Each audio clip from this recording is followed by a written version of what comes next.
In der letzten Episode erlebten wir die Adlerjagd. Was für ein tolles Erlebnis! Und in dieser Folge seht ihr die letzten Tage in der Mongolei und die Durchquerung durch Russland nach Kasachstan. Und wir erzählen euch von den wenigen tollen Erlebnissen. Ich bin die Rebecca. Und ich bin Patrick. Wir lieben das Abenteuer, Begegnungen und die Natur. Egal in welche Richtung. Wir nehmen dich mit zu den schönsten Orten der Welt. Unsere letzten Tage in der Mongolei sind angebrochen. Wir fahren von der Stadt Ölgi ostwärts.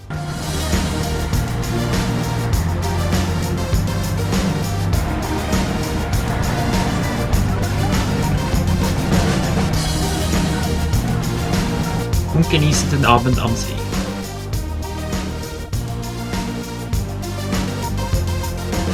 Am nächsten Tag machen wir einen Spaziergang und erkunden die Gegend.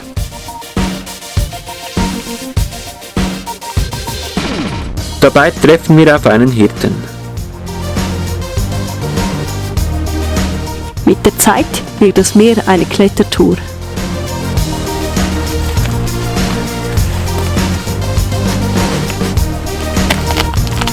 Ist das Kletteräffchen zur Übung aus? Ja.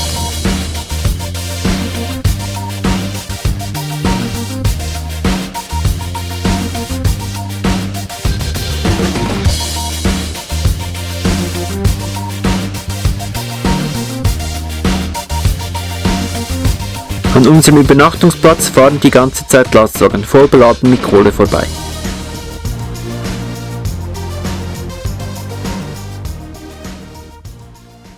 In der Nacht erleben wir eine komische Situation. Aber zuerst noch eine Vorgeschichte. Kennt ihr das? Ihr sitzt in eurer Wohnung und plötzlich kommt einfach einer hineingespaziert. Für uns Schweizer ist doch das total unvorstellbar. Doch in der Mongolei ist die Besiedlung sehr dünn und die Reisedistanzen meistens sehr weit. Daher sind die Türen der Jurten meistens für alle offen, auch ist der Tisch für alle gedeckt. Das heißt, ein Reisender konnte überall und einfach so hineinspazieren und sich aufwärmen und vielleicht etwas weniges essen. Aber ist das auch normal in einer Stadt?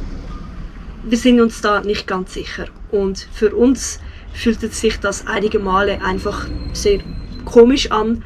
Und ja, wir sind uns Das war sehr speziell, wenn man hier am Tisch sitzt und plötzlich geht die Tür die auf Türklinke bewegt und sich. 2 Mongolen stehen im Eingang. Ja. Ohne Klopfen, ohne nichts. Für uns sehr Wir fühlten uns ein wenig überrumpelt, weil wir das nicht so kennen, genau.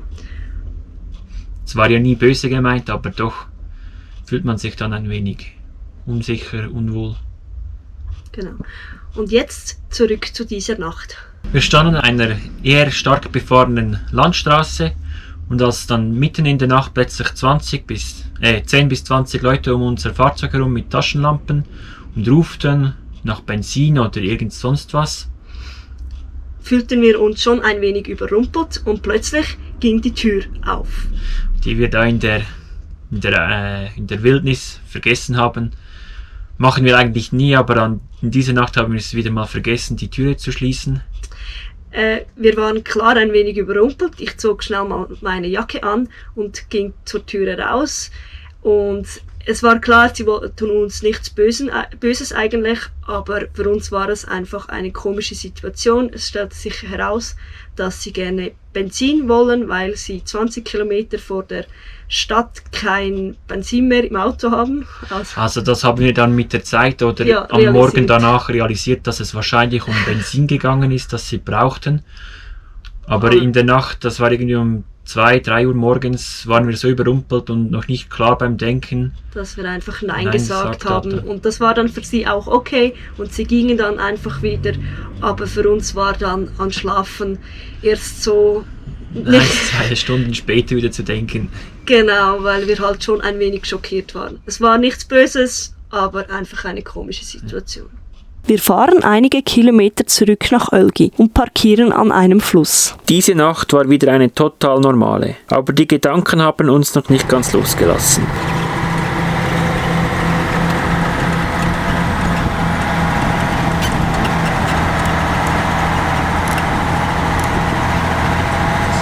Wie fühlt es sich so an, wenn man auf die erste Hauptstraße einbiegt? Straße ist perfekt. Ich werde mal wieder rechts schauen, ob das Auto kommt. Das erste Mal, dass ich auf der Hauptstraße fahre. Mit so wenig Verkehr ist das ja auch nicht so anspruchsvoll.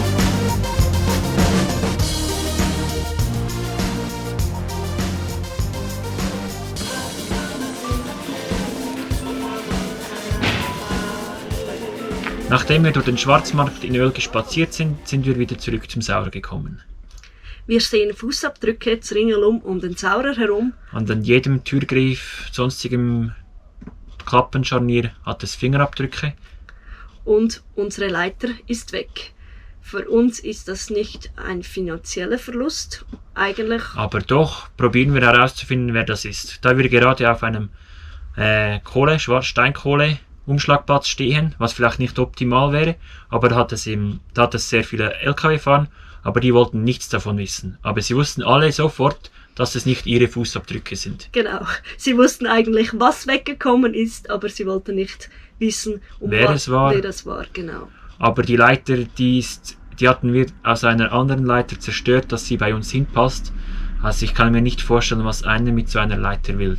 Genau. Die hat Anmachpunkte genau für uns das Podest vor der Türe, aber kommt nicht sehr weit hoch mit der 1,20, also genau, eben finanziell ist das für uns grundsätzlich auch nicht der große Schaden, aber es drückt einfach das Problem. Jetzt müssten wir 2-3 Tage oder bis wir die neue Leiter finden, eigentlich immer in unsere Kabine hineinhüpfen und nicht mehr die Leiter hochgehen. 1,20 Meter oder was?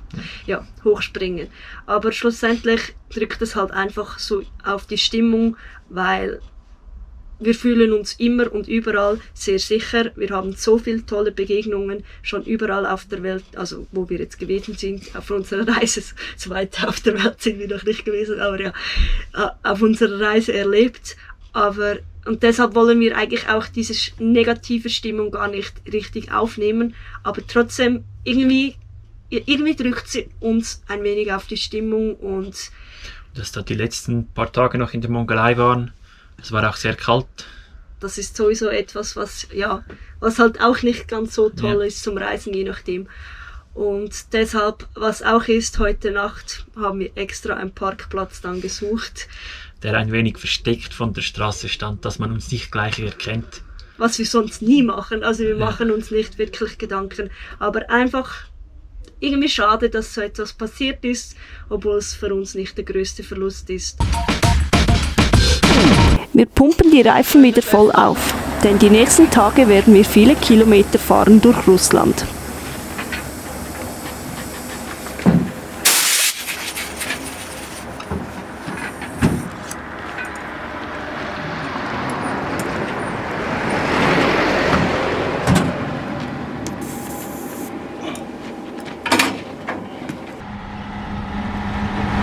Letzte Stunde und Minute bei der Mongolei.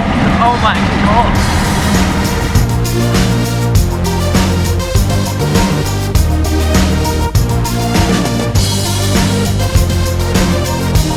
Mit dem letzten mongolischen Geld kaufen wir noch Keksen ein.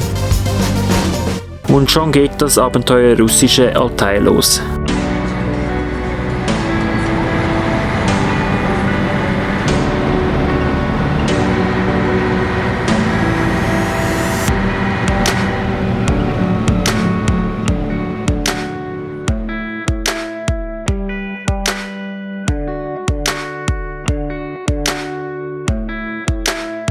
Wir haben ein Transitvisum für 4 Tage. 1100 Kilometer in 4 Tagen. Das sollte machbar sein. Aber wir dürfen keine Probleme haben mit der Kälte von minus 15 Grad am Tag. Sonst könnte es plötzlich knapp werden.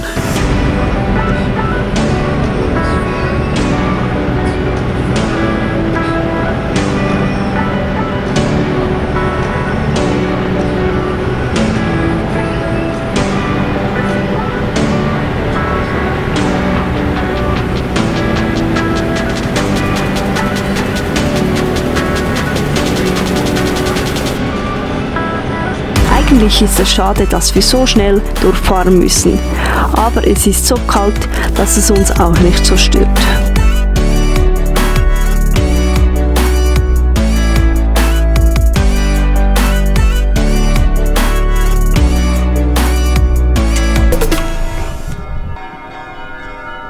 Wir machen einen Spaziergang. Das Glockengeläute weist uns den Weg und führt uns zu einer russischen orthodoxen Kirche.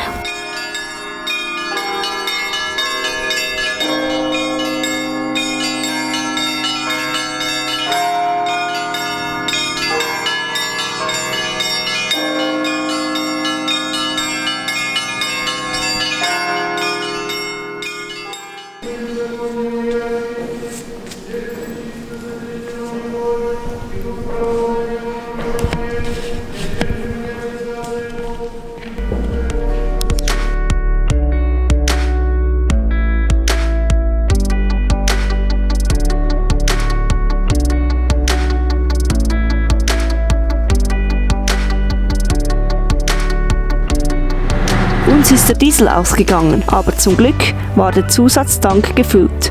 So kamen wir bis zur nächsten Tankstelle. Was ist das Wichtigste, bevor man abfährt, Patrick? Was ist das Wichtigste?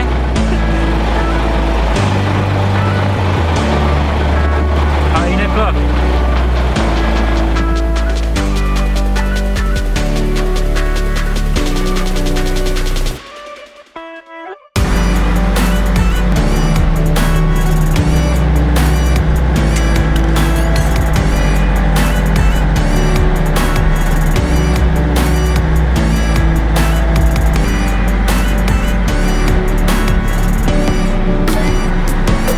Die Straßen sind arschglatt und die LKWs brettern mit 80 an uns vorbei.